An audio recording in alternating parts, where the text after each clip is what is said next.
ராமானுஜதயா பாத்திரம் ஞானவைராக்யபூஷணம் ஸ்ரீமத்வேங்கடநாதார்யம் வந்தே வேதாந்ததேசிகம் யோ நித்யமச்சுதபதாம்புஜயுக்மருக்ம வியாமோஹதஸ்ததிதராணி த்ரிணாய மேனே अस्मद्गुरोर्भगवतोऽस्य दयैकसिन्धोः रामानुजस्य चरणौ शरणं प्रपद्ये सौन्दर्यार्जितकोटिमन्मतवपुः श्रीसारतीर्थान्तिके श्रीमत्सुन्दरमूर्तिरत्र सततं सौन्दर्यवल्याश्रिया पश्यन् पूर्वदिशं विमानमपि वैतते भद्रकोट्याह्वयं प्रत्यक्षः स च नागपत्तनतले ब्रह्मादिभिः सेवितः श्रीमते सौंदर्यवल्ली नायिका समेत श्री सौंदर्यराज परब्रह्मणे नमः 108 திவ்ய வைபவங்கள்ல சோழ நாட்டு திருப்பதிகளில் ஒன்றான சௌந்தராரண்ய கஷேத்திரம் என்கிற நாகப்பட்டினத்தினுடைய மகாத்மியத்தை தொடர்ந்து அனுபவித்துக் கொண்டு வருகிறோம். ஆழ்வாருடைய அனுபவத்தை அனுபவித்துக் கொண்டு வருகிறோம். சுவாமி திருமங்கை ஆழ்வாராலே மட்டும் 10 பாசுரங்களாலே மங்களாசாசனம் பண்ணப்பட்ட பெருமாள் விசேஷமா எம்பெருமானுடைய திருமேனி அழகை, திருமேனி சௌந்தரியத்தை ஆழ்வார் அனுபவித்து பாடுகிறார். திருமங்கையாழ்வார் எம்பெருமானுடைய அழகை பரிபூர்ணமாக அனுபவிக்க வேண்டும் என்று ஆசைப்பட்டவர். இந்த க்ஷேத்திரத்துக்கு வந்து பெருமாளை சேவித்து இப்பேற்பட்ட திருமேனி அழகோடு கூட இருக்கக்கூடிய எம்பெருமானை நாயகி பாவத்திலேதான் அனுபவிக்க முடியும் என்று திருவுள்ளம் பற்றி திருமங்கையாழ்வார் பரகால நாயகியாக மாறி இந்த எம்பெருமானுடைய பெருமைகள், இவனுடைய மகிமை, இவனுடைய அழகு இதையெல்லாம் தன் தோழிக்கு வர்ணித்து இவன் மேல தனக்கு இருக்கக்கூடிய காதலை, மோகத்தை, ஆசையை வெளிப்படுத்தக்கூடியதான 10 பாசுரங்கள். இந்த 10 பாசுரத்துக்கு விஷயம் எம்பெருமான் சௌந்தர்யராஜனுடைய பேரழகு. முதல் பாசுரம், பொன்னிவர் மேனி மரகதத்தின் பொங்கிலஞ்சோதிய களத்து ஆரம்மின் இவர் வாயில் நல்வேதமோதும் வேதியர்வானவராவர் தோழி என்னையும் நோக்கி என்னல்குளும் நோக்கி ஏந்திளங்கொங்கையும் நோக்குகின்றார் அன்னையன் நோக்கும் எண்ணஞ்சுகின்றேன் அச்சோ ஒருவரழகியவா. பரகால நாயகி தன் தோழி கிட்ட சொல்றா, நான் ஒருத்தரை பார்த்தேன், அவர் என்ன ஆச்சரியமா இருக்காரு தெரியுமா, எவ்வளவு அற்புதமா இருக்காரு தெரியுமா, என்ன அழகு, என்ன தேஜஸ், ஒரு தேவநாட்டமா இருக்கார், பரம வைதிகரா வேதம் சொல்லிட்டு இருக்கார், அப்படியே என்ன ஆசையா பார்த்தாரு தெரியுமா, எனக்கு அப்படியே சந்தோஷமா போயிடுத்து அப்படின்னு வெக்கப்பட்டு சொல்றா. முதல் வரியினால பெருமாளுடைய திருமேனி அழக வர்ணித்தா தோழி. இவர் மேனி பொன், பொன் இவர் மேனி, இவர் மேனி பொன். இந்த பெருமாளுடைய திருமேனி அசல் ஸ்வர்ணம், தங்கமாட்டமா அப்படி ஜொலிக்கிறது. தங்கமாட்டமா ஜொலிக்கிறதுன்னு சொல்றது கூட உனக்கு புரிய வைக்கணும்ன்றதுக்காக சொல்றேன். ஆனா நிஜமாவே தங்கத்தினுடைய ஜொலிப்பெல்லாம் இந்த பெருமாளுடைய அழகுக்கு முன்னால ஒண்ணுமே இல்லை. நீ தங்கத்தை பார்த்திருக்க, தங்கத்தினால ஆன ஆபரணங்களை போட்டுருக்க, தங்கம் எப்படி பொலிச்சுன்னு இருக்கோன்னு உனக்கு தெரியும். உனக்கு புரியணும்ன்றதுக்காக உன் பாஷையில சொன்னேனே ஒழிய இந்த தங்கம் எல்லாம் நிஜமா அந்த பெருமாளுடைய அழகுக்கு முன்னால ஒண்ணுமே இல்லை. பெருமாளுடைய அழகினுடைய பிரகாசம், பெருமாளுடைய தேஜஸோட பிரகாசம் பெருசா, ஸ்வர்ணத்தினுடைய பிரகாசம் பெருசான்னா பெருமாள் அழகுக்கு முன்னால, பெருமாளுடைய தேஜஸுக்கு முன்னால இந்த ஸ்வர்ணம் எல்லாம் குப்பை, ஒண்ணுமே இல்லை. புரியணும்ன்றதுக்காக சொல்றேன். பெருமாளுடைய திருமேனி ஸ்வர்ணமயமான திருமேனி. மரகதத்தின் பொங்கிலம் சோதி அகலம்.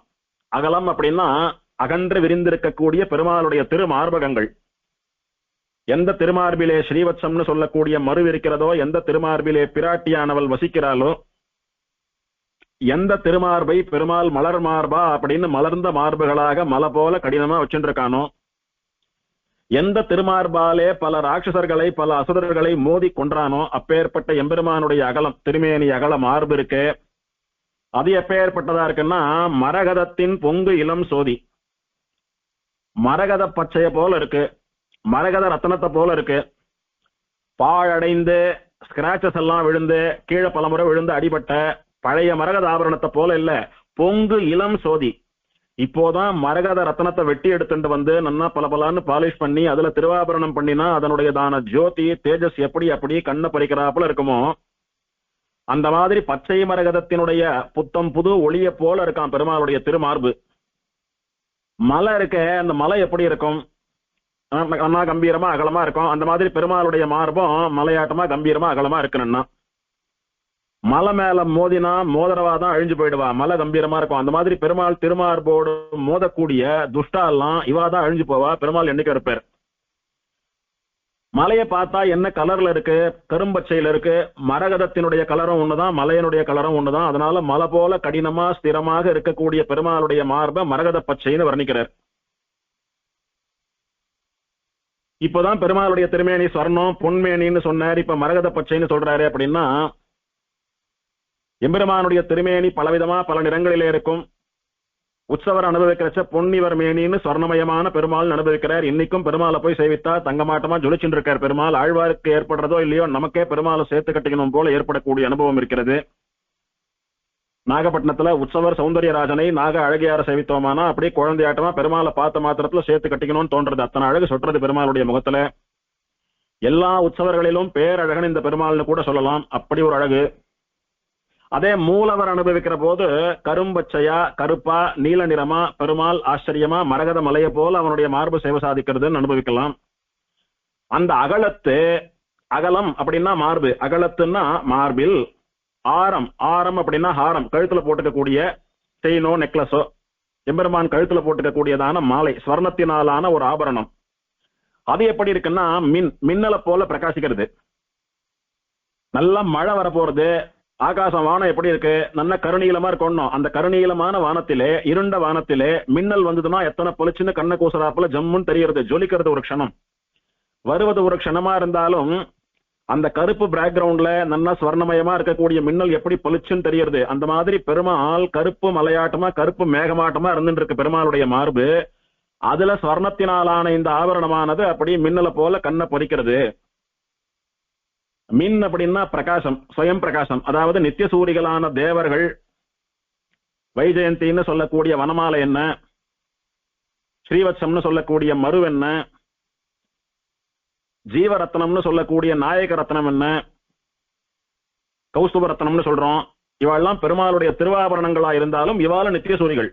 எப்படி சங்கு சக்கரம் வில் கதை வாழ் அப்படின்னு சொல்லக்கூடிய ஐந்தும் ஆயுதமா இருந்தாலும் அவெல்லாம் பாஞ்சஜன்ய ஆழ்வான் சுதர்சன ஆழ்வார் சாரங்க ஆழ்வான்னு சொல்லும்படியா நித்தியசூரிகளோ, அந்த மாதிரி பெருமாளுடைய திருவாபரணங்களும் நித்தியசூரிகள். இது சாதாரண தங்கத்தினால வைரத்தினால பண்ணப்பட்ட ஆபரணமா இல்லாம நித்தியசூரிகளே எம்பெருமானுடைய திருமார்பில ஹாரமா இருக்கிறபடினாலே தங்களுடைய ஞானத்தினால ஜீவாத்மாக்களான இவா அப்படி ஸ்வயம் பிரகாச வஸ்துவா பிரகாசிக்கிறா, மின்னரா. அதனால அகலத்து பெருமாளுடைய மார்பிலே ஹாரம் மின், ஹாரமானது அப்படியே பிரகாசிக்கிறது, ஜொலிக்கிறது. இதுக்கு மேல அவளால வர்ணிக்க முடியல. பரகால நாய்க்கு பேச்சு மூச்சு இல்லாம ஆயிட்டா. பெருமாளுடைய திருமேனி சொர்ணமயம், பெருமாளுடைய மார்பு அப்படியே மலை மாதிரி இருக்கு, பெருமாளுடைய மார்புல திருவாபரணம் ஜொலிக்கிறதுன்னு இதே நினைச்சுட்டு இருக்கா. பேச்சு வரல, அனுபவம் முழுக்க அங்கதான் போறது அவளுக்கு. அவ என்ன சேவித்தாலும் அதை முழுசா தோழியின் இடத்துல ஒரே ஸ்ட்ரெச்ல சொல்ல முடியல அவளால. அனுபவம் வந்துடுத்துனா பேச்சு வராது, துக்கம் தொண்டை அடைக்கிறாப்புல இருக்கும். அதுவும் பகவத் அனுபவம் வந்துடுத்துனா பேசவே முடியாது. இவள் பரம பைத்தியம், அர்ச்சாவதாரம்னா அப்படியே பிராணனை விடக்கூடியவள் பரகால நாயகி. அதுவும் இத்தனை அழகான ஒரு பெருமாளை பார்த்துட்டா, காதல் வயப்பட்டுட்டா, அந்த பெருமாளை அனுபவிக்கிற வரைக்கும் போயிட்டா. அவளுக்கு முழுசா சரளமா வார்த்தை வருமோ, ரொம்ப உணர்ச்சி வசப்பட்டிருக்கா. அப்ப தோழி கேத்தரா, நீ சாதாரணமா பெருமாளை சேவித்தாலே அப்படி பேச்சு மூச்சு இல்லாத உணர்வில்லாத அவக்கூடியவோ, பெருமாளுடையே போயிடுவே. இத்தனை அழகான பெருமாளை பார்த்துட்டோ நாயகியா மாறி பெருமாள் அனுபவிக்கணும்ன்ற ஆசை வேற வந்துடுத்து உனக்கு. இனிமேல் எங்க பேச்சு முழுசா வரப்போறது? உன்னை இந்த அளவுக்கு பாதிக்கிறது பெருமாளுடைய அழகு தானே. அதனால கொஞ்ச நேரத்துக்கு அந்த அழகை பத்தி பேசாம வேற ஏதாவது பெருமாளுடைய பெருமைகள் உனக்கு தெரிஞ்சா சொல்லு. நீ பார்த்த அவர் எப்படி இருக்க, அழக விட்டுடு, அவர்கிட்ட வேற ஏதாவது மேன்மைகள் பெருமைகள் இருந்தா சொல்லு அப்படின்னு தேத்தரா. கொஞ்சம் பெருமாளுடைய அழக மறந்துட்டு அவருடைய பெருமையை சொல்ல ஆரம்பிக்கிறா. அதனால திரும்ப வார்த்தை வருது வாயில. இவர் வாயில் நல்வேதம் போதும் வேதியர். அவர் வாயால நல்ல வேதம் சொல்லக்கூடிய வைதிகர், ரொம்ப ஆச்சாரமானவர் தெரியுமோ. வேதம் அப்படின்னா 4 வேதங்கள்னு சொல்றோம். நல் வேதம் அப்படின்னா 4 வேதங்கள்ல எந்த வேதமா நான் இருக்கேன்னு பெருமாள் பகவத்கீதையில சொன்னானோ அந்த வேதம். வேதானாம் சாமவேதோஸ்மி அப்படின்னு வேதத்துல வசந்த வேதமா பெருமாளுடைய ஸ்வரூபமா இருக்கக்கூடிய சாம வேதத்தை சொல்லிட்டே இருக்காராம் பெருமாள். ஸ்ரீவைகுண்டத்துல நித்திய சூரிகள்லாம் ஹாவு ஹாவுன்னு சாமகானம் பாடி எம்பெருமான ஆராதிக்கிறவன்னு சொல்றோமே, அவ பாடுற சாமகானத்தை கேட்டு கேட்டு ரசிக்கிற பெருமாள் திரும்ப அதை அப்படியே ஹம் பண்ணிட்டு இருக்காருன்னு சொல்லும்படியா அந்த ஸ்ரீவைகுண்ட நாயகனான இந்த பெருமாள் அந்த சாம வேதத்தையே சொல்லிட்டு இருக்கானாம்.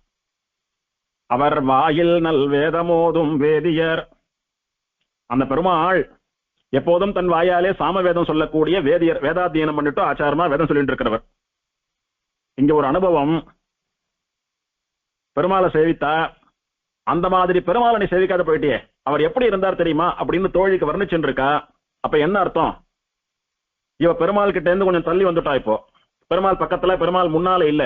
ஒருவேளை பெருமாள் முன்னால இருந்தா தோழி இதோ நிக்கிறாரு பார் பெருமாள், அவளுக்கு சேவை பண்ணி வச்சிருப்பா. இவ என்ன சொன்னா, எப்பவும் என் கூடவே சுத்தின்னு இருக்கிற நீ பெருமாளை சேவிக்காத போயிட்டியே பாவின்னா. அப்போ இவ பெருமாளை சேவிச்சுட்டு வந்துட்டான்னு தெரியறது இங்க.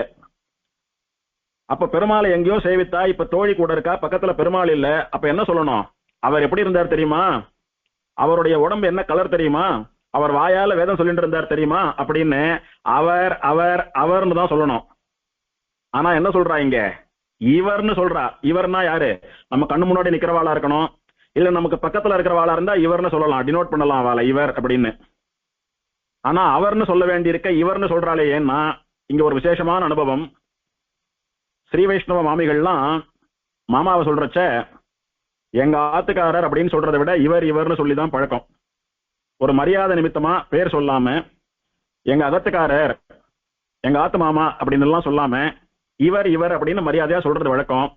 இவ பரகால நாயகி, சௌந்தர்யராஜனை அனுபவிக்கணும்னு ஆசைப்படக்கூடிய காதலி, அவனையே கல்யாணம் பண்ணிக்க போறா, அவன் அனுபவிக்க போறா. சரணாகதி பண்ணி அவன் மோட்சம் கொடுத்தானா இந்த நாயகி அந்த நாயக்கனை மோட்ச தசையில அனுபவிக்க போறா. அந்த அனுபவத்தை இங்க பெறணும், அர்ச்சாவதாரத்திலேயே பெறணும்னு வேற வந்திருக்கா.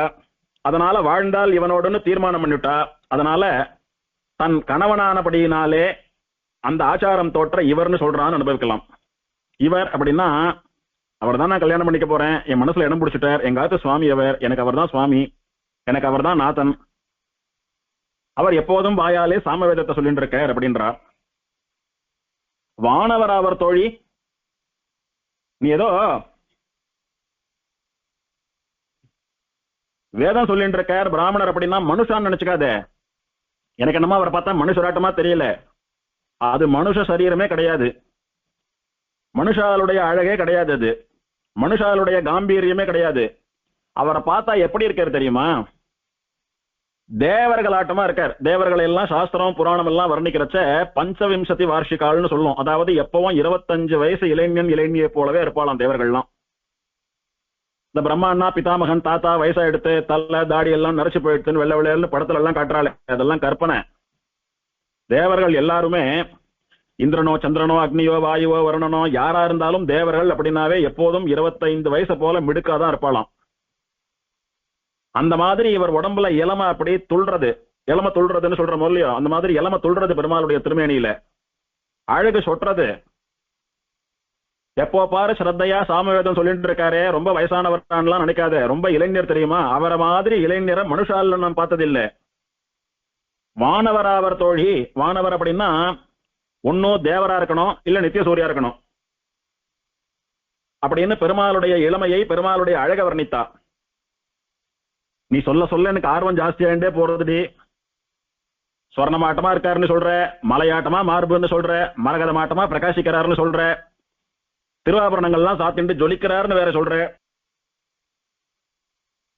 வாயால பரம வைதிகரா சாமவேதமே சொல்லிட்டு இருக்காருன்னு வேற சொல்ற, தேவரோ நித்திய சூரியோன்னு வர்ணிக்கும்படியா இருக்கார், இந்த மாதிரி ஒரு அழகான மனுஷால பார்த்ததில்லைன்னு சொல்ற. நீ வர்ணிக்க வர்ணிக்க எனக்கும் அவரை நேர பார்க்கணும் போல் ஆசையா இருக்குடின்னா இவோ. இவ வெக்கப்பட்டு திரும்பவும் பெருமாள் திருமேனியே அனுபவிச்சுட்டு இருக்கா. அப்ப தோழி கேட்டா, நீ மட்டும்தான் அவரை பார்த்தையா? வழக்கமா தோழிகள் கேட்கிற கேள்வி, நீ மட்டும்தான் அவரை பார்த்தையா இல்ல அவரை உன்னை பார்த்தேரா? அப்ப சொல்றா, ஆமாமா அதை சொல்ல மறந்துட்டேன், அவரை என்ன பார்த்தாரு தெரியுமோ, அவர் பேரழகனா இருக்கார், தேவராட்டமா இருக்காருன்னு நான் அவரை பார்த்தது ரசித்ததெல்லாம் இருக்கட்டும், என்னையும் அவர் பார்த்தாரு தெரியுமோ, என்னையும் நோக்கி என்ன பார்த்தார் அவர். நான் எப்படி அவர் திருவடியிலிருந்து திருமுடி வரைக்கும் பாதாதிகேசமா சேவித்து ரசித்து அனுபவித்தேனோ அந்த மாதிரி என்ன தலையில இருந்து கால் வரைக்கும் அவரும் பார்த்தார்டி. என்னையும் நோக்கி என்ன பார்த்தார், என் அல்குளும் நோக்கி என் இடுப்ப பார்த்தார், ஏந்திலம் பொங்கையும் நோக்குகின்றார், என்னுடைய திருமார்பகங்களை பார்த்தார். ஒரு நாயக்கன் எப்படி நாயகியை பார்ப்பானோ அதுபோல பரகால நாயகியான என்னை என் நாயக்கனான சௌந்தர்யராஜ பெருமாள் பார்த்தார். இதுக்கு தாத்பரிய அர்த்தம் என்ன அப்படின்னா, இந்த பரகால நாயகி ஜீவாத்மா, சௌந்தர்யராஜன் பரமாத்மா. ஜீவாத்மாவான பரகால நாயகி காதல் பக்தி என்று சொல்லக்கூடிய உபாயத்தினாலே சௌந்தர்யராஜனை சரணாகதி பண்றா. பரமாத்மாவான அந்த எம்பெருமானும் இவளை ரசிக்கிறான், அனுபவிக்கிறான், ஏத்துக்கிறான். மோட்ச தசையிலே ஜீவாத்மா பரமாத்மாவை அனுபவிக்கிறதும் பரமாத்மா ஜீவனை அனுபவிக்கிறதும் நடக்கிறதும் அதையே அர்ச்சாவதாரத்துல பரகால நாயகிக்கும் சௌந்தர்யராஜனுக்கும் நடுவுல காதல் பரிமாற்றமா நடக்கிறதுன்றது அனுபவம். என்னையும் நோக்கி என்னல்களும் நோக்கி எந்திலங்கொங்கையும் நோக்குகின்றார். என்ன அப்படியே முழுசா பார்த்தார். என்னுடைய இடையை பார்த்தார், என்னுடைய மார்பகங்களை பார்த்தார், என்னுடைய இளமையை ரசித்தார். அந்த பெருமாள் திருமேனியில எவ்வளவு இளமை ஓடுறதுன்னு நான் ரசித்தனே, அந்த மாதிரி இந்த பொண்ணு எவ்வளவு இளம் பெண்ணா இருக்கான்னு இந்த பரகால நாயகியான என்னை பெருமாளும் ரசித்தார் அப்படின்னு சொல்லிட்டு இருந்தா, திடீர்னு முகமெல்லாம் மாறி போயிடுத்து. பயந்தாப்பல ஆயிட்டா பரகால நாயகி. ஏண்டி என்ன பார்த்தார் ரசித்தார் அப்படின்னு ஆசாசியா சொல்லிட்டு இருந்தேன், திடீர்னு இப்ப ஏதோ பயப்படுற மாதிரி முகம் மாறி போயிடுத்தே உனக்கு, ஏன் திடீர்னு தலையை தொங்க போட்டுவிட்ட, ஏன் வாடி போயிட்டோம் முகம்னு கேட்கிறா. அன்னையன் நோக்கும் என்று அஞ்சுகின்றேன். இது அம்மா பார்த்தான்னா என்ன ஆகும் அப்படின்னு பயமா இருக்கு எனக்கு. யாருன்னே தெரியல, பிராமணரா தேவரா மனுஷனா இல்லையா எதுவுமே தெரியல. இவ்வளவு அழகா இருக்கார் அப்படின்னு நான் பாட்டுக்கு அவர்கிட்ட காதல் வயப்பட்டு மயக்கத்துல அவரை பார்த்து ரசிச்சுட்டு இருக்கேன். அவரும் அவர் வயசு பொண்ணுன்னு என்ன பார்த்து ரசிச்சுட்டு இருக்கார். வயசு பொண்ணு என்னோட அம்மா பார்த்தாலானா என்ன ஆகும்? யாருன்னே தெரியாத வெளி புருஷன் ஒரு ஆண்மகனை இப்படி பார்த்துட்டு இருக்கிய, உனக்கு அவ்வளவு தைரியமான என்ன போட்டு அடிக்க மாட்டாளா, என்ன வெய்ய மாட்டாளா அப்படின்னு அம்மாவை நினைச்சு பயப்படுறேன் அப்படின்னு முகம் மாறி போயிடுத்தவளுக்கு. எது எப்படியோடி? அச்சோ ஒருவர் அழகியவா. அச்சோ வார்த்தை வரலடி எனக்கு. முதல்ல பெருமாளுடைய திருமேனி அழகுல பேச்சு மூச்சு இல்லாம ஆனா, அப்புறம் இவர் தேவரா மனுஷரா நித்திய சூரியான்னு தெரியாம குழப்பத்துல பேச்சு மூச்சு இல்லாத போயிடுத்து. அதன் பிறகு தன் வயச ஒத்த ஒரு இளைஞன் தன்னையும் அழகா தன் அழகையும் பார்த்து ரசிக்கிறான், தன் இளமையை ரசிக்கிறான்னு சொன்ன உடனே வெக்கத்தினால பேச்சு வராது போயிடுத்து. இப்ப அம்மா பார்த்தான்னா என்ன பண்ணுவாளோன்னு அம்மாவுக்கு பயந்து பேச்சு வராது போயிடுத்து. இப்படி பலமுறை பல காரணங்களால பேச்சு வராது போயிடுத்து. மேல பாசுரம் வரல. அச்சோ ஐயோ நான் என்ன சொல்றது, இந்த பெருமாளுடைய அழக நான் எப்படி அனுபவிக்கிறது, எப்படி வெளியிடுறது, கன்வே பண்றது? மொத்தத்துல ஒருவர் அழகியவா, அவரை மாதிரி ஒரு அழகனை நான் பார்த்ததே கிடையாதுடி. அப்பேற்பட்ட ஒரு அழகன். ஒருவர் அழகியவான்னா he is the only handsome personality. அவரை மாதிரி அழகு, அவருக்கு சமானமான அழகு ஒருத்தரும் கிடையாதுன்னு சொல்லும்படியா அத்தனை பேரழகன். இந்த பாசுரத்தை திருமங்கை ஆழ்வார் பரகால நாயகியா பெருமாளை நேர சேவித்து அனுபவித்து பிரத்யட்சமா பெருமாளை கண்ணால தர்சனம் பண்ணி அனுபவித்திருந்தாலும், இப்போ அர்ச்சாவதாரமா இருக்கிற உற்சவர் அவரை சேவித்து சொன்ன பாசுரமாகத்தான் கொள்ள வேணும். எப்படின்னா, இந்த பாசுரத்தை தெரிஞ்சுண்டு இதுக்கான அர்த்தத்தையும் தெரிஞ்சுண்டு இந்த அனுபவத்தோடு கூட அந்த எம்பெருமான் உற்சவரை ஆழங்கால் பட்டு அனுபவித்து சேவிக்கிற போது, இவரை மாதிரி ஒரு அழகில்ல. எத்தனையோ திவதேசத்து பெருமாள்லாம் சேவித்திருக்கோம், எத்தனையோ முறை எத்தனையோ பெருமாளை போய் சேவித்திருக்கோம். எந்த பெருமாளும் இந்த பெருமாள் அளவுக்கு அழகு இல்லைன்னு சொல்லக்கூடியதான வார்த்தை தான் எல்லாருக்கும் வரும். பரகால நாயகியை போல இப்படி ஆச்சரியமா பாசுரம் பாட வர முடியாம போலாம் நமக்கு. ஆனா நம்ம பாஷையில இந்த பெருமாளாட்டம் அழகான ஒரு பெருமாள் கிடையாதுன்னாவது சொல்லுவோம். அந்த நிலையை தான் பரகால நாயகி இந்த பாசுரத்துல வெளியிடுறா. 10 பாசுரத்திலயும் முடியறச்ச அச்சோ ஒருவர் அழகியவா, இப்பேற்பட்ட அழக நான் பார்த்ததே இல்லை அப்படின்னு சொல்றா. தோழி, நான் பண்ணின பாக்கியமே பாக்கியம். இப்படி ஒரு பர்சனாலிட்டியை நான் பார்த்ததே கிடையாது. இன்னைக்கு பார்க்கக்கூடியதான பாக்கியத்தை நான் பண்ணிருக்கேன், அதுதான் உனக்கு பாசுரமா வெளியிட்டேன் அப்படின்னு சொல்றா. பெருமாளுடைய மார்ப மரகதம் அப்படின்னு வர்ணிச்சது எதற்காகன்னா, மரகதம்னு சொல்லக்கூடியது பச்சை பசுமை. எப்போதும் பசுமையை பார்த்தா அது கண்ணுக்கு விருந்தா அமையும்.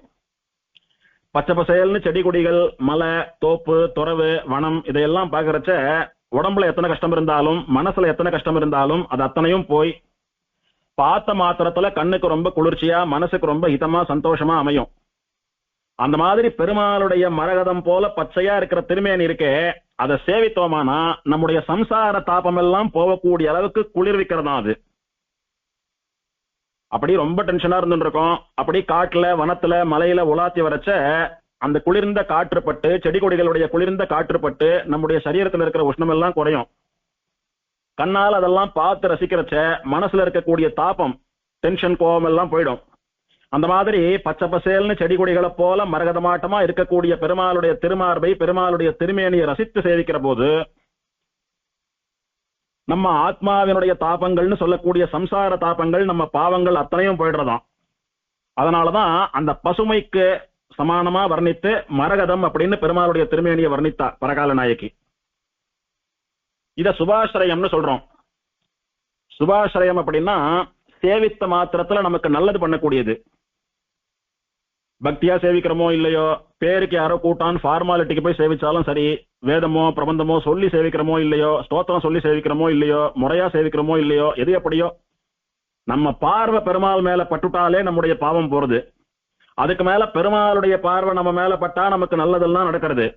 அதனால பெருமாளுடையதான திருமேனிக்கு சுபாஸ்ரயம், நல்லதை பண்ணக்கூடியதுன்னு பேரு. எப்படி பச்சை கிரீனரிஸ், நேச்சர் இதெல்லாம் பார்த்தா எல்லாருக்கும் ஒரு சந்தோஷம் ஏற்பட்டு அவளுடைய கஷ்டம் எல்லாம் தீர்ந்து போறதோ, அந்த மாதிரி பெருமாளை சேவித்த மாத்திரத்துல அடியார்களான நமக்கு சந்தோஷம், கஷ்டம் எல்லாம் தீர்ந்து போறது, சந்தோஷம் வரதுன்னு சொல்றா. இப்படி சொல்லிட்டு இவர் வேதம் சொல்றாரு ஆச்சரியமா, அதை வர்ணிக்கிறதா, இல்ல இவருடைய திருமேனியில இருக்கிற இளமையை வர்ணிக்கிறதா, இல்ல இவருடைய பெருமையை சொல்றதா, இவர் தேவராட்டமா இருக்காரு அதை சொல்றதா, எதை சொல்லணும்னு பார்த்தாலும் எல்லாத்த விடவும் ஜெயிக்கிறது எது தெரியுமா? அவரோட அழகுதான். அவருடைய அழகுதான் திரும்ப திரும்ப அவரையே நினைச்சுட்டு இருக்கும்படியா, அவரை நினைச்சே புலம்பும்படியா, அவரை பத்தியே பாசுரம் பாடும்படியா என்ன பண்றது? இவர் ராஜாவோ, வேதம் சொல்லக்கூடிய பிராமணரோ, இல்ல தேவரோ அப்படின்னு சந்தேகம் இவளுக்கு. இருந்தாலும் அவர் யாரா வேணா இருக்கட்டும், பிராமணரா இருக்கட்டும், தேவரா இருக்கட்டும், நித்தியசூரியா இருக்கட்டும், ராஜாவா இருக்கட்டும், யாரா வேணா இருக்கட்டும், அவருடைய அழகு என்ன ஒரு வழி பண்றது, அவர் அழகை நான் அனுபவித்தாக வேண்டும், அவரோடு தான் சேரணும் அப்படின்னு தீவிரமா தன்னுடைய காதலை தோழிக்கு சொல்லுகிறாள். இவரை எப்படி தேவர்னு சொல்லலாம் அப்படின்னா, வெற்றி போர் இந்திரர்க்கும் இந்திரனே ஒக்குமால் அப்படின்னு ஆழ்வார் சொன்னது போல, இந்திரன் முதலான தேவர்கள் எல்லாரையும் படைத்த தேவர் இவர். அதனால தேவர்னு சொல்லலாம், தப்பில்லை. இவருடைய அழகையும் மிடுக்கையும் இளமையையும் கம்பீரத்தையும் பார்த்தா ராஜா மாதிரி இருக்கேன்னு சொன்னா தாராளமா சொல்லலாம். ராமனா இந்த உலகத்தை ஆண்ட ராஜா, கண்ணனா இந்த உலகத்தை ஆண்ட ராஜா, தேவராஜன், ரங்கராஜன் அப்படின்னு பல ராஜான்ற திருநாமத்தோட கூட எல்லா உலகங்களையும் எப்போதும் ஆளக்கூடிய ஒரே ராஜா. அதனால இவர ராஜான்னு சொன்னாலும் சரி, தப்பில்லை. இப்படி ராஜாவா தேவரா நித்தியசூரியா அப்படின்னு ஒரு முடிவுக்கு வர முடியாதபடி இவர் மிக்சட் பர்சனாலிட்டியா இருந்துட்டு இருக்கார் அப்படின்னு சொல்லி பெருமாளுடைய அழகிலே அழங்கால் படுறா. இப்படி சொல்றச்ச அம்மாவை நினைச்சு ஏன் பயப்படணும்? ஏதோ இவன் மனசுக்கு பிடிச்சவன பார்த்து ரசிச்சுட்டு இருக்கா, சந்தோஷமா அந்த டைம் ஸ்பெண்ட் பண்ண வேண்டியது தானே, எதுக்கு எங்கேயோ இருக்கிற அம்மாவை நினைச்சு பயப்படணும்? அப்படின்னா வயசு பொண்ணை வளர்க்கக்கூடிய அம்மாவானவள் அந்த பொண்ணனுடைய வாழ்க்கை தப்பான வழியில போயிடக்கூடாது, அவன் நல்லபடியா வாழணும்ன்றதுக்காக எப்போதும் கண்டிப்போடையே இருந்துட்டு இருப்பா. அந்த மாதிரி கண்டிப்பான தாயால வளர்க்கப்படுகிற இந்த பெண்ணுக்கு அவளுடைய வயசு, அவ ஆசைப்படக்கூடிய பையனை போய் பார்க்கணும், பேசணும்னு தோணும். அந்த மாதிரி அந்த பையனோட போறா, பேசிட்டு இருக்கா. ஒரு க்ஷணம் இவ ஆத்துல இல்லைன்னா எங்க போனான்னு பின்னாடியே தேடிட்டு வருவா அம்மா. இந்த மாதிரி யாரோ ஒரு பையனோட பேசிட்டு இருக்கிறத பார்த்தா வெய்வா அப்படின்னு அம்மாக்கு பயந்து பயந்து தான் போனா. அதனால அந்த பயம் அப்பப்போ ஞாபகத்துக்கு வர்றது. அதனால அம்மாவை நினைச்சு பயப்படுறா இவோ. இதுக்கு தாத்பர்யார்த்தம் என்னன்னா, இந்த பரகால நாயகி அந்த எம்பெருமான் மேல காதல் கொள்றாளோ இல்லையோ, அந்த மாதிரி தான் பரகால நாயகி ஸ்தானத்துல இருக்கக்கூடிய ஜீவாத்மாக்களான நாமெல்லாம் பெருமாளுடைய அழகுல ஆசைப்பட்டு பெருமாள் அனுபவிக்கணும், மோட்சம் போகணும்னு சொல்லி பரநியாசம் சரணாகதி பண்ணிண்ட நாம எப்படி இருக்கணும்னா, ஒரு வயசு பொண்ணு ஆத்த விட்டு வெளியில போய் தன்னுடைய காதலனை பார்க்கக்கூடிய அளவுக்கு நாம நடந்துக்க கூடாது. அந்த காதலன் என்ன தேடி வந்து என்ன கரம் பற்றி கல்யாணம் பண்ணிட்டு எனக்கு அனுபவத்தை தருவான் அப்படின்னு தான் இருக்கணுமா.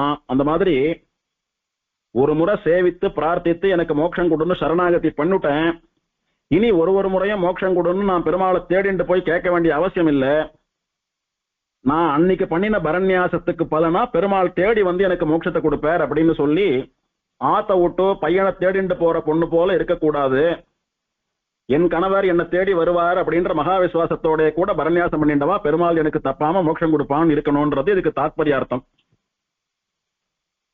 இந்த அம்மா என்ன சொல்லுவாளோன்னு பயப்படுறேன்றா பாருங்க. இந்த அம்மான்னு சொல்லக்கூடியவதான் சாஸ்திரம். ஒரு முறை சரணாகதி பண்ணிட்டோம்னு நிச்சயம் பெருமாள் மோட்சம் கொடுப்பான். சக்ருதேவ பிரபன்னாய தவாஸ்மீரீச யாசதே அபயம் சர்வபூதேபியோ ததாம்பிய தத்வதம் மம. ஒரு முறை ஒரு ஜீவன் இந்த இடத்துல பரநியாசம் பண்ணினாலும் அவனுக்கு மோட்சம் தரேன்னு தான் சொல்லியிருக்கான் பெருமாள். அதனால ஆமா பரநியாசம் எல்லாம் பண்ணிட்டேன் வாஸ்தவம், ஆனா என்னைக்கோ பண்ணது பெருமாள் ஞாபகம் வச்சுட்டு இருப்பானோ என்னமோ, திரும்ப போய் பிரார்த்திக்கலாம். இங்க ஏதோ பண்ணா மோட்சம்ன்றா அதை பண்ணி வைக்கலாம், அங்க போய் ஏதோ பண்ணா மோட்சம்ன்றா அதை பண்ணலாம், இங்க பிராயசித்தம் பண்ணலாம், இங்க பூஜை பண்ணலாம், இங்க சங்கல்பம் பண்ணலாம், இங்க ஸ்நானம் பண்ணலாம் அப்படின்னு எல்லாம் நம்பாம ஓடக்கூடாது. ஒரு முறை பண்ண சரணாகத்திய பெருமாள் மறக்காம எனக்கு வந்து அனுகிரகம் பண்ணுவார் அப்படின்னு சாஸ்திர விசுவாசத்தோட கூட இருக்கணும். அந்த சாஸ்திரம்னு சொல்லக்கூடிய தாய்க்கு பயந்துட்டு வயசு பொண்ணு இருக்கிறாப்புல இருக்கணும் நாமெல்லாம் அப்படின்றா. இப்படி நிறைய விஷயங்கள் சொன்னாலும் இந்த பாசுரத்தினுடைய சாரம் எம்பெருமானுடைய திருமேனி அழகை இவளை பாடாப்படுத்துறது. எம்பெருமானும் இவளுடைய அழகை அனுபவிச்சுருக்கான், ரசித்திருக்கான்.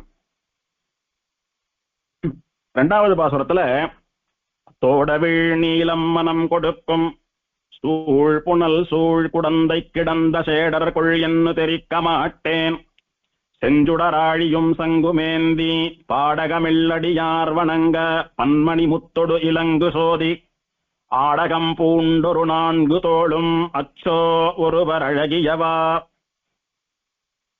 தோடவிழ் நீலம் மனம் கொடுக்கும்.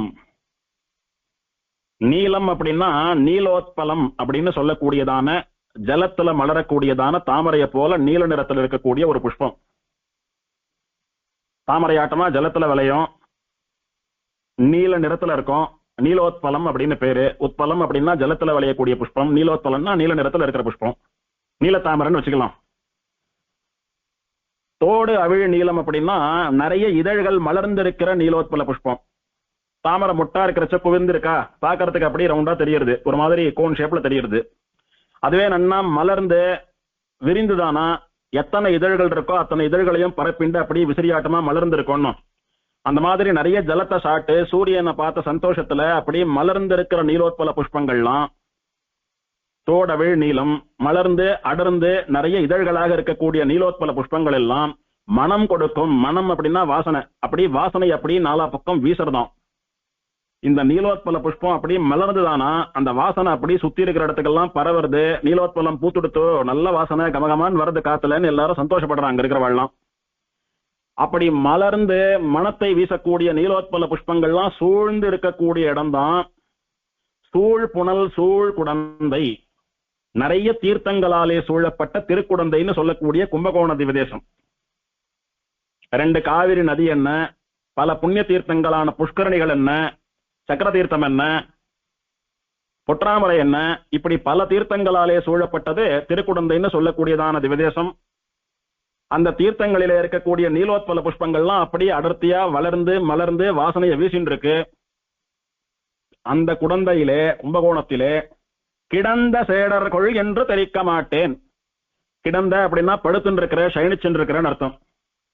அந்த திருக்குடந்தையிலே சயனித்துக் கொண்டிருக்கக்கூடிய கிடந்த திருக்கோலத்துல சேவை சாதிக்கக்கூடிய சேடர் அப்படின்னா யௌவன புருஷர், இளைஞர்.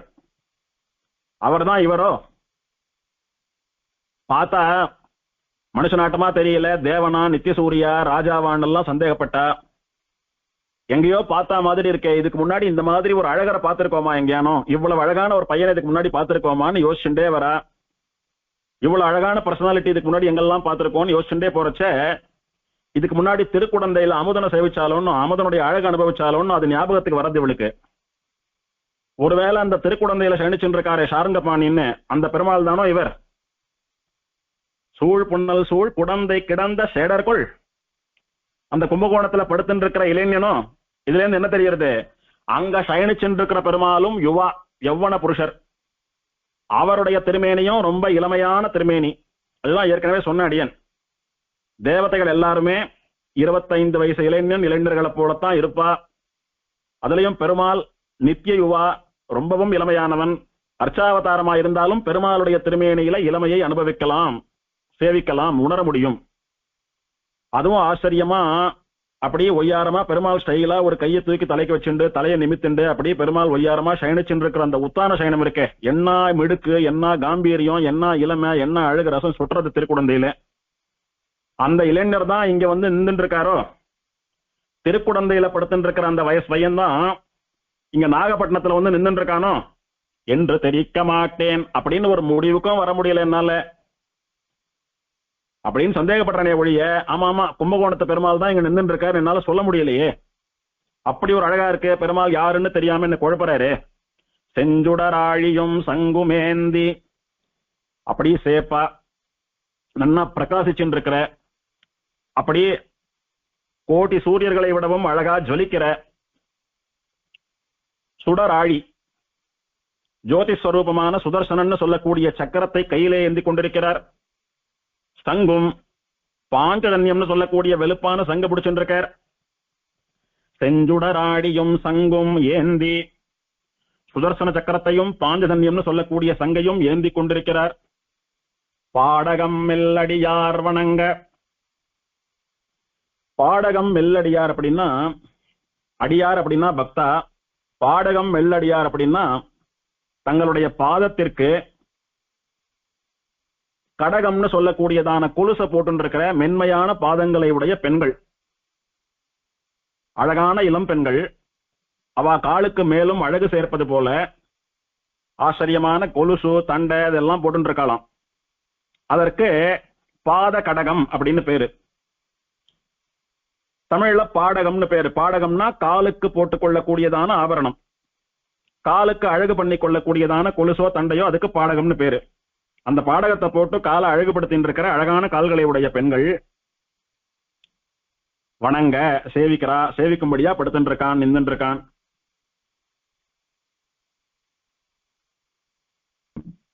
யாரை இங்க பாடகம் மெல்லடியார் அப்படின்னு கால் அழகா கொலுசு எல்லாம் போட்டு இருக்கிற இளம் பெண்கள் சேவிக்கிறான்னு வர்ணிக்கிறான்னா, திருக்குடந்தையில பெருமாள் சயனிச்சுட்டு இருக்காரு, அந்த பெருமாளுடைய திருமேனி அழகா அனுபவிக்கணும்ன்றதுக்காக ரெண்டு அழகிய இளம் பெண்கள் பெருமாளுடைய தலைப்பக்கம் ஒருத்தையும் பெருமாளுடைய திருவடி பக்கம் ஒருத்தையும் உட்கார்ந்துட்டு பெருமாளுடைய அழக சேவிச்சுட்டு இருக்காளே கைகூப்பி, அந்த ஸ்ரீதேவி பூமி தேவின்னு சொல்லக்கூடிய ரெண்டு நாச்சியார்களை வர்ணிக்கிறார். அழகா கால் அப்படி குந்தி கால் மாதிரி போட்டுண்டு ஒரு காலை மடிச்சுண்டு ஒரு காலை குந்தி காலாட்டமா வச்சுட்டு எந்த ஆங்கிள் உட்கார்ந்துட்டா பெருமாளுடைய திருமேனி அழக முழுசா சேவித்து அனுபவிக்க முடியுமோ அந்த மாதிரியான ஒரு போர்ஸ்ல உட்கார்ந்துட்டு ஒரு காலில் ஆச்சரியமா கொலுசு தெரிய அழகா உட்கார்ந்து இருக்கிற இளம் பெண்களான தாயார்கள் அவா பெருமாளை விசேஷமா அனுபவிக்கிறா. அப்படி அவளாலே சேவிக்கப்பட்ட அந்த அமுதன் பல்மணி முத்தொடு. பல் அப்படின்னா பல, மணி அப்படின்னா ரத்தனம்னு அர்த்தம், முத்துன்னா முத்து. பல ரத்தனங்களாலே பல முத்துக்களாலே இலங்கு சோதி ஆடகம் பூண்ட. ஆடகம் அப்படின்னா ஸ்வர்ணம், ஸ்வர்ணத்தினால பண்ணப்பட்ட திருவாபரணங்கள். காதுக்கு தோடு, கைக்கு வலை, இடுப்புக்கு ஒட்டியானம், வங்கி, காலுக்கு தண்டை, தலைக்கு கிரீட்டம், மார்புக்கு ஹாரம் அப்படின்னு நிறைய ஸ்வர்ணத்தினாலான விசேஷமான திருவாபரணங்களை எல்லாம் சாத்தின்னு இருக்காரு இந்த பெருமாள். அந்த திருவாபரணங்கள்லாம் எப்படி இருக்கு தெரியுமா? இலங்கு சோதி ஆடகம். அப்படி பல பல பல பலான்னு கண்ண கூசரா போல சூரிய நாட்டமா சுதர்சனாழ்வா நாட்டமா பிரகாசிச்சுட்டு இருக்கிற திருவாபரணங்கள். அதை பூண்ட, பூண்டன்னா சாத்தின் இருக்கிற அந்த ஆபரணங்களை எல்லாம் போட்டு இருக்கிற, திருவடியில இருந்து திருமுடி வரைக்கும் நிறைய ஆபரணங்களை சாத்தின் இருக்கிற ஆச்சரியமான பெருமாள். அந்த ஆபரணங்கள்லாம் எப்படி இருக்கான்? கேவலம் ஸ்வர்ணத்தினால பண்ணப்பட்ட ஆபரணம் மட்டுமல்ல, ஸ்வர்ணத்தினால பண்ணப்பட்ட ஆபரணங்களுக்கு மேல நிறைய ரத்தன கல் எல்லாம் பதிச்சிருக்கான் கலர் கலரா. அழகிய முத்துகள் எல்லாம் அப்படியே மேல பதிச்சு வச்சிருக்காளாம். வைர ஆபரணங்கள், நவரத்ன ஆபரணங்கள், ரத்தன ஆபரணங்கள், முத்தினால பண்ணப்பட்ட ஆபரணங்கள். பெருமாள் ஆச்சரியமா கிரீடம் சாத்தின்னு இருக்கார், சுத்தி ரத்தனமா இருக்கு, நடுவுல அழகா ஒரு முத்து வச்சிருக்கா, அதுக்கு நடுவுல ஒரு மரகத கல் இருக்கு அப்படின்னு எல்லாம் சொல்லும்படியா பல முத்துக்களும் பல ரத்தனங்களும் இழைக்கப்பெற்ற பதிக்கப்பெற்ற ஸ்டோன்டு ஜுவல்ஸ் எல்லாம் பெருமாள் சாத்தின்னு இருக்கார். ஒரு 4 தோலும், விசேஷமா 4 தோல் தெரியுமா இவருக்கு? ஏன் தேவர் நித்தியசூரியன்னு சந்தேகப்பட்டேன்னு இப்ப புரியுறதா? 2 தோல் இருந்தா மனுஷன்னு சொல்லிட்டு இருப்பேன். ஒரு 4 தோலும், விலட்சணமான 4 தோள்கள். பரகால நாயக்கியான எனக்கு 2 தோள் தான், என்னண்ட பேசிட்டு இருக்கிற தோழி உனக்கு 2 தோள் தான், நாம கண்ணால பாக்குற மனுஷா எல்லாருக்கும் 2 தோள் தானே. இவரை யாருன்னு நான் தெரியாம குழம்புறதுக்கு என்ன காரணம்னா 4 தோள் இருக்கு இவருக்கு. இதே மாதிரி 4 தோளோட எங்கேயோ யாரையோ சேவிச்சாப்புல இருக்கு. 4 தோள், ஆச்சரியமா சங்கு சக்கரம், இவ்வளவு அழகு, இவ்வளவு இளமை, 2 அழகான இளம்பெண்கள் சேவிச்சுட்டு இருக்கா வேற. இங்க நின்று இருக்கிற சௌந்தர்யராஜ பெருமாள் பக்கத்துல 2 அழகான இளம்பெண்கள் ஸ்ரீதேவியும் பூமி தேவியும் நின்று சேவிச்சுட்டு இருக்கா. அங்க திருக்குடந்தையில படுத்துட்டு இருக்கிற அமுதன தலை பக்கம் ஒரு பிராட்டி, திருவடி பக்கம் ஒரு பிராட்டின்னு அங்க 2 அழகிய இளம்பெண்கள் சேவிச்சுட்டு இருக்கா. இதையெல்லாம் கம்பேர் பண்ணி பாக்குறா. இவ்வளவு ஆச்சரியமா இருக்கார், 4 தோள் இருக்கு, சங்க சக்கரம் பிடிச்சுட்டு இருக்கார், அழகா இருக்கார், இளமையா இருக்கார், 2 பொண்கள் வேற சேவிச்சுட்டு இருக்கா. இதையெல்லாம் கம்பேர் பண்ணி பாக்குறச்ச திருக்குடந்தையில படுத்துட்டு இருக்காரே ஒருத்தர், அமுதன் ஒருத்தர், ரொம்ப இளைஞரா, அவர் தான் இவரோ? எது எப்படியோ, அமுதனும் இவரும் ஒன்னோ, இல்ல அமுதன் வேற இவர் வேறவோ, எது எப்படியோ. அச்சோ எனக்கு வார்த்தை வரல. அச்சோ ஒருவர் அழகியவா, எப்படி வர்ணித்தாலும் இவர் அழகு அப்படி ஒரு அழகு. நான் சொன்னேனே இளைஞரா இருக்கார் அப்படின்னு, இந்த நாகப்பட்டினம் பெருமாள் அவரை பார்த்தா திருக்குடந்தையில சயனிச்சுட்டு இருக்கிற அமுதநாட்டமா தெரியறது. ஆனா அவர் தானான்னு என்னால நிச்சயமா சொல்ல முடியல அப்படின்னு எல்லாம் மனுஷாலோட ஒப்பிட முடியலன்னு பெருமாளோட ஒப்பிட்டு சொல்லிட்டு போறா. ஏன்னா இவருடைய அழகு, இளமை, இவருடைய ஆயுதங்கள் இதெல்லாம் பார்த்தா பெருமாள்னு தான் தோன்றது. ஆனா என்னால உறுதியா ஒரு முடிவுக்கு வர முடியல அப்படின்னு புலம்புறா. மார்புல பார்த்தா ஒரு பிராட்டி இருக்கா. யாருக்கு மார்புல பெண் இருப்போம்? ஸ்ரீமன் நாராயணன்னு நாராயணனான பெருமாள் பரமாத்மாவுக்கு தானே மார்புல தாயார் இருப்போம்.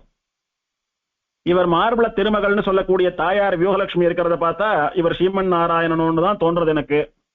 சங்கு சக்கரம், 2 பக்கம் பிராட்டிகள், அழகு, இளமை, 4 தோள், இதெல்லாம் பார்த்தா பெருமாளா இருக்கணும்னு தோன்றது எனக்கு. பார்க்கலாம், யாருன்னு தெரியல. மகா பாவம் பண்ணின சாதாரண மனுஷாலான நமக்கு கூட இந்த எம்பெருமானுடைய சேவை கிடைக்குமோ? கிடைச்சுடுத்தே, அவனுடைய அனுகிரகத்தினால கிடைச்சுடுத்து அப்படின்னு சொல்லி பெருமாளுடைய அழக வர்ணித்தா.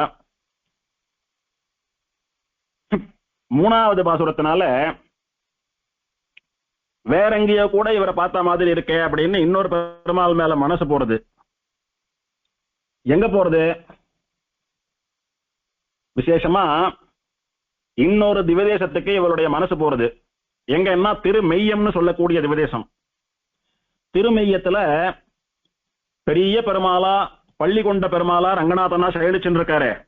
அவருக்கும் 4 தோள் தான். அவரும் சங்கு சக்கரம் எல்லாம் பிடிச்சுட்டு இருக்கார். அவரையும் ஒரு பொண்ணு திருவடியாண்டு உட்கார்ந்து தாயார்னு சேவிச்சுட்டு இருக்கா. அவரும் அழகா இருக்கார், இளமையா இருக்கார். ஒருவேளை அவரா இருப்பாரோ?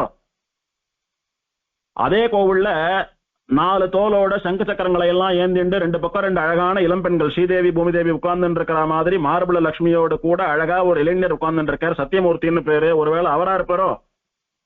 இப்படி இந்த லட்சணங்களோட இவ யாரை எங்கெங்கெல்லாம் சேவித்தாலோ அவளையெல்லாம் கம்பேர் பண்ணி சொல்லிட்டு வரா தோழியின் இடத்துல.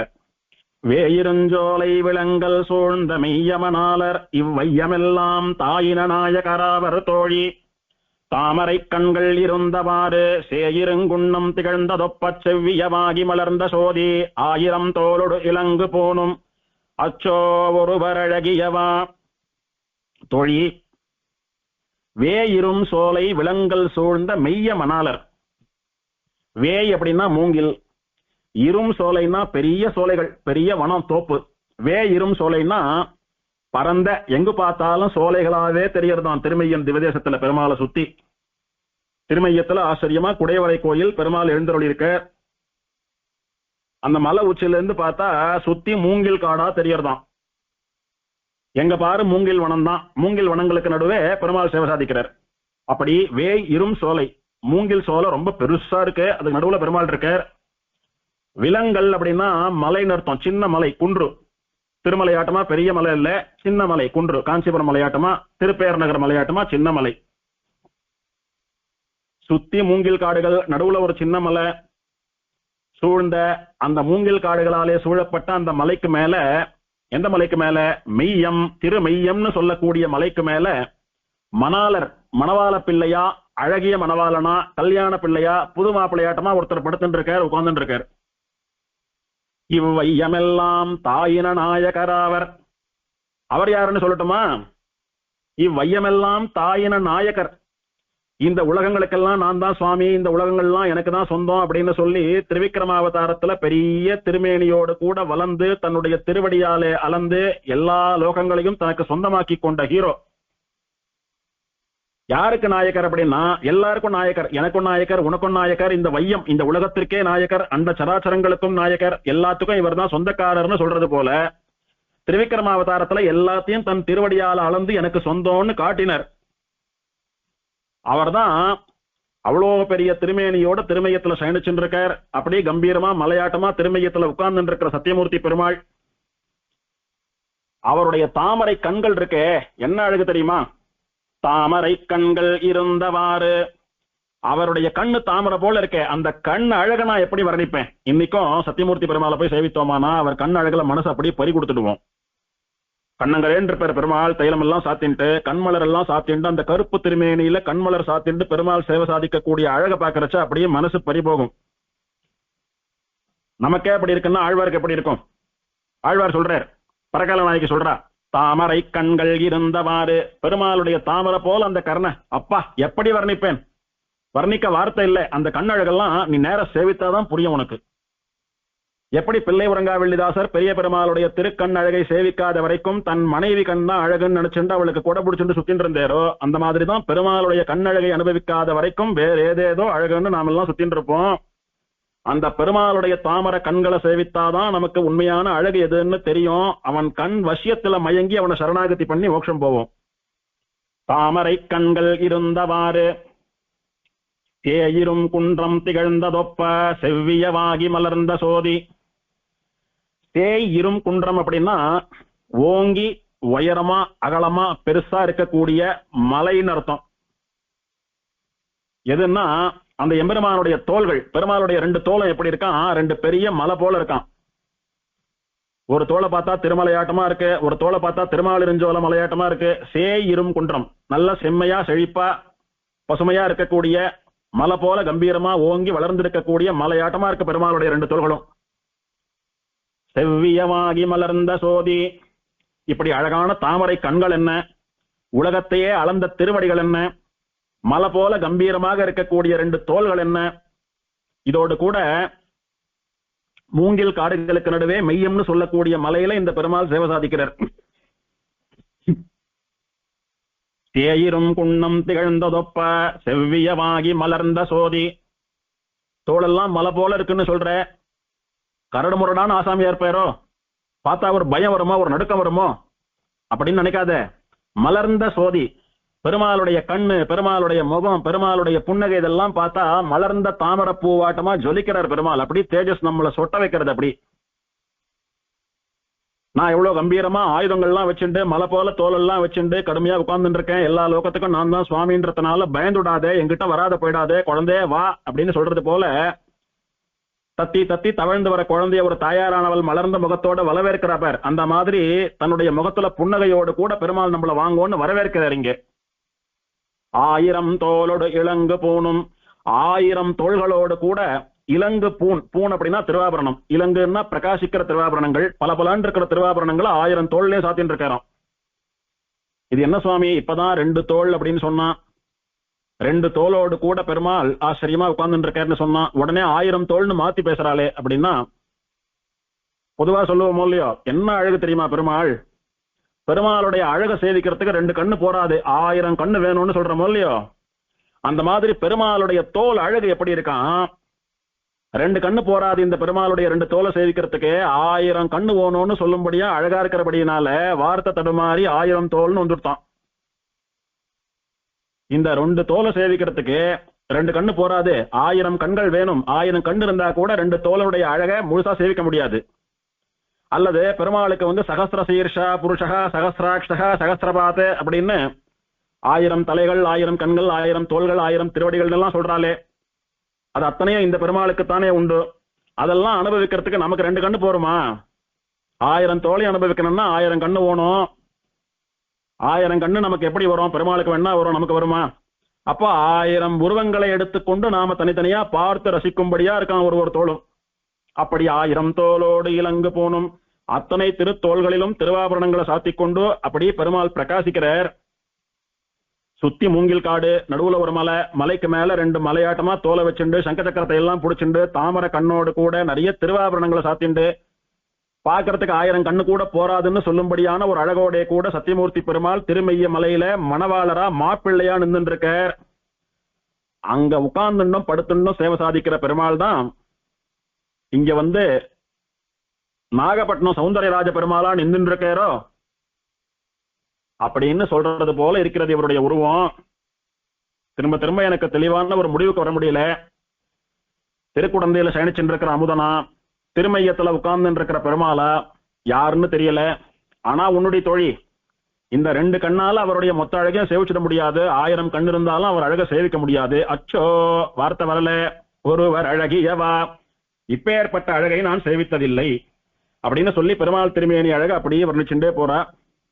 4வது பாசுரத்தை அடுத்த உபன்யாசத்துல பார்க்கலாம். ஸ்ரீமதே சௌந்தர்யவள்ளி நாயிகா சமேத ஸ்ரீ சௌந்தர்ய ராஜ பரபிரம்மனே நமஹ. சீரார்த்தூப்புள் திருவேங்கடமுடையான் திருவடிகளே சரணம்.